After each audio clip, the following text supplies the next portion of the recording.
أعوذ بالله من الشيطان الرجيم بسم الله الرحمن الرحيم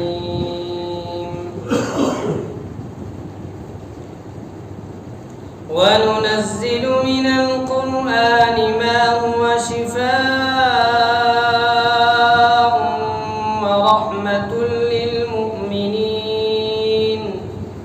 ولا يزيد الظالمين إلا خسارا وإذا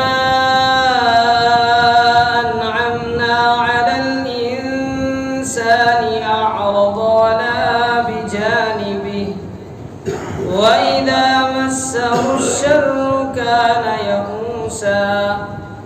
قل كل يعمل على شاكلته فربكم أعلم بمن هو أهدى سبيلا۔ اور ہم وہ قرآن نازل کر رہے ہیں جو مومنوں کے لیے شفا اور رحمت کا سامان ہے، البتہ ظالموں کے حصے میں اس سے نقصان کے سوا اور چیز کا اضافہ نہیں ہوتا۔ اور جب ہم انسان کو کوئی نعمت دیتے ہیں تو وہ منہ موڑ لیتا ہے اور پہلو بدل لیتا ہے، اور اگر اس کو کوئی برائی چھو جائے تو مایوس ہو بیٹھتا ہے۔ کہہ دو کہ ہر شخص اپنے اپنے طریقے پر کام کر رہا ہے، اب اللہ ہی بہتر جانتا ہے کہ کون زیادہ صحیح راستے پر ہے۔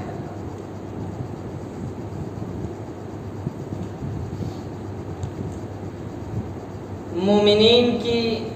صفات بیان کی گئیں کہ جو اللہ کے نیک بندے ہیں، مطیع اور فرمانبردار ہیں، ان کی کیا کیفیت ہوتی ہے، اور ان کے مقابلے میں جو اللہ کی ذات پر ایمان نہیں رکھتے ہیں، نہیں ماننے والے ہیں، ان کی کیفیت کیا ہوتی ہے۔ بیچ میں فرمایا کہ اللہ تبارک و تعالیٰ نے جو قرآن کریم نازل کیا ہے، کہ جس قرآن کریم کے تعلق سے فرمایا کہ یہ ایسی کتاب ہے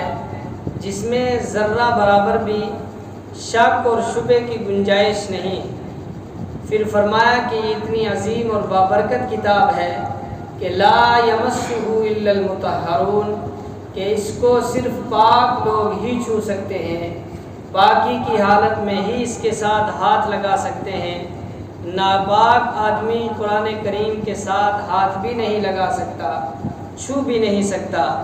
فرمایا وَنُنَزِّلُ مِنَ الْقُرْآنِ، اور ہم نازل کر رہے ہیں ایسا قرآن مَا هُوَ شِفَاءٌ، جس میں شفا ہے، وَرَحْمَةٌ لِّلْمُؤْمِنِينَ، اور ایمان والوں کے لیے یہ ایک عظیم رحمت ہے، وَلَا يَزِيدُ الظَّالِمِينَ إِلَّا خَسَارًا، اور نہیں زیادتی ہوگی ظالمین کے لیے مگر نقصان اور خسارے کی۔ قرآن کریم شفا ہے، ہر چیز کو زنگ لگ جاتا ہے، اور اس زنگ اور میل کو دور کرنے کے لیے الگ الگ چیزیں ہیں۔ گھر کی صفائی، جب گھر کے اندر کوڑا کچرا ہو جائے تو اس کو صاف کرنے کے لیے جھاڑو وغیرہ ہوتا ہے، جب کپڑے میلے ہو جائیں یا جسم میلا ہو جائے تو اس کے لیے صابن استعمال کرتے ہیں، جب لوہے کو زنگ لگ جائے اس کے لیے آگ استعمال ہوتی ہے، آگ اس کے زنگ کو دور کرتی ہے۔ اسی طریقے سے سونا اور چاندی کو بھی صاف کرنے کے لیے آگ کا استعمال کیا جاتا ہے۔ انسان کا جو دل ہے،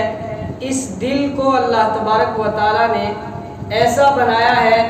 کہ اگر انسان نیک عمل کرتا ہے تو دل کی صفائی ہوتی رہتی ہے، اگر انسان گناہ کرتا ہے تو گناہ کرنے کی وجہ سے دل کے اوپر روایتوں میں آتا ہے کہ ایک سیاہ نقطہ لگ جاتا ہے، ایک سیاہ نشان لگ جاتا ہے۔ جتنے جتنے گناہ بڑھتے چلے جائیں گے اتنے اتنے نقطے بڑھتے چلے جائیں گے۔ ایک وقت ایسا آتا ہے کہ پھر انسان کا پورا دل یہ سیاہ ہو جاتا ہے، کالا ہو جاتا ہے، اور اس کی ایسی کیفیت ہو جاتی ہے کہ کوئی خیر کی بات اس دل کے اندر اترتی ہی نہیں، کوئی خیر کی بات اس دل کے اندر اثر ہی نہیں کرتی، بلکہ وہ دل پھر پتھر سے بھی زیادہ سخت ہو جاتا ہے۔ ثم قست قلوبهم من بعد ذلك، کہ اس کے بعد ان کے دل سخت ہو گئے، اور ایسے سخت ہوئے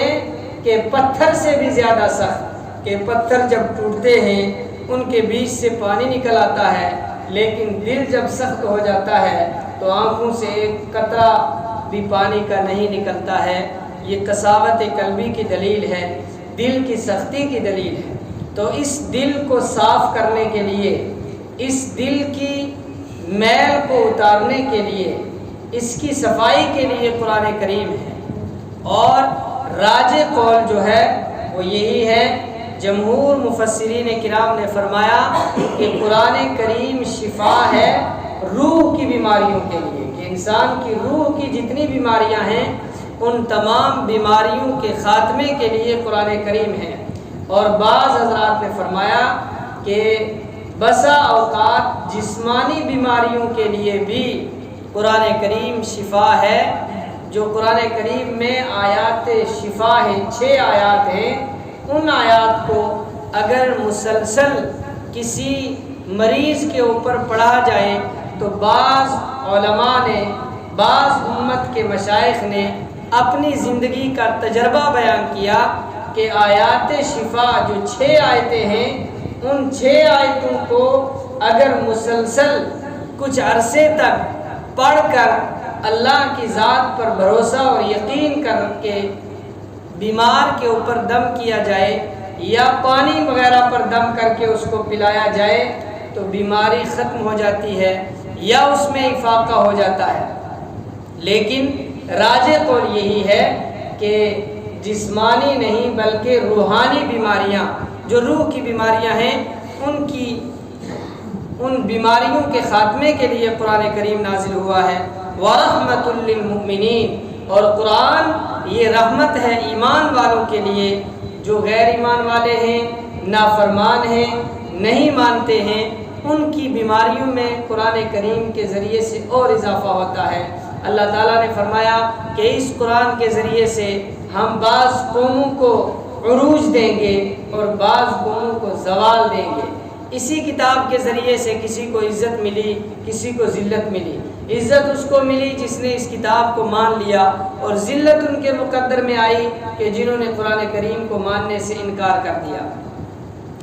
اس کے بعد اللہ تبارک و تعالیٰ نے فرمایا کہ انسان 2 طرح کے ہوتے ہیں۔ جو مومن انسان ہیں، اگر اللہ تبارک و تعالیٰ انہیں نعمت دیتا ہے تو ان کے ایمان کی وجہ سے وہ ان نعمتوں کی قدردانی کرتے ہیں،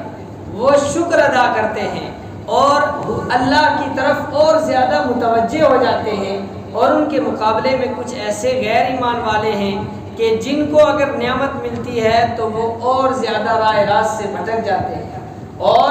اگر نعمت چھن جاتی ہے تو مومن مایوس نہیں ہوتا ہے، لیکن غیر ایمان والا نا امید اور مایوس ہو جاتا ہے۔ وَإِذَا أَنْعَمْنَا عَلَى الْإِنسَانِ، اور جب ہم انسان کے اوپر کوئی انعام کرتے ہیں، اس کو کوئی انعام دیتے ہیں، أَعْرَضَ وَنَأَى بِجَانِبِهِ، تو وہ اس سے اعراض کرتا ہے، پہلو تہی کرتا ہے، اس سے منہ موڑ لیتا ہے۔ وَإِذَا مَسَّهُ الشَّرُّ، اور جب انسان کو کوئی شر پہنچتا ہے، کوئی برائی پہنچتی ہے تو کیا کرتا ہے؟ کان یئوسا، وہ نا امید ہو جاتا ہے۔ اس کے بعد فرمایا قل کل یعمل علی شاکلہ، اے نبی صلی اللہ علیہ وسلم آپ فرما دیجئے کہ ہر ایک انسان اپنے اپنے طور طریقے پر کام کر رہا ہے، عمل کر رہا ہے۔ فربکم اعلم، آپ کا رب ہی بہتر جانتا ہے، بمن ہوا اہدی سبیلا، کہ ان میں سے راہ راست کے اوپر کون ہے۔ مومن کو جب نعمتیں ملتی ہیں تو وہ اور زیادہ ڈرنا شروع کر دیتا ہے۔ حضرت ابو ہریرہ رضی اللہ تعالی عنہ آخری عمر میں جب ان کے دسترخوان کے اوپر کئی قسم کے کھانے آئے تو ان کھانوں کو دیکھ کر رونا شروع ہو گئے کہ کہیں ہماری قربانیوں کا صلہ اور بدلہ ہمیں دنیا میں نہیں اللہ تعالیٰ نے دے دیا۔ ایک مرتبہ ملک شام سے ایک قیمتی کپڑا آیا، کتان کا کپڑا حدیث میں بیان کیا گیا، اس کپڑے سے حضرت ابو ہریرہ رضی اللہ تعالیٰ عنہ نے ناک صاف کی، اور ناک صاف کرنے کے بعد خود ہی اپنے آپ سے کہنے لگے کہ اے ابو ہریرہ، ایک وقت وہ تھا کہ جب تو اصحاب صفہ میں تھا اور کئی کئی دنوں کا فاقہ ہوتا تھا اور تو زمین کے اوپر گر جاتا تھا فاقے کی وجہ سے بے ہوش ہو کر، اور لوگ تیرے علاج کے لیے مختلف قسم کے حربے استعمال کرتے تھے کہ اس کو کسی قسم کا دورہ پڑ گیا ہے، اس کو مرغی وغیرہ آ گئی ہے، لیکن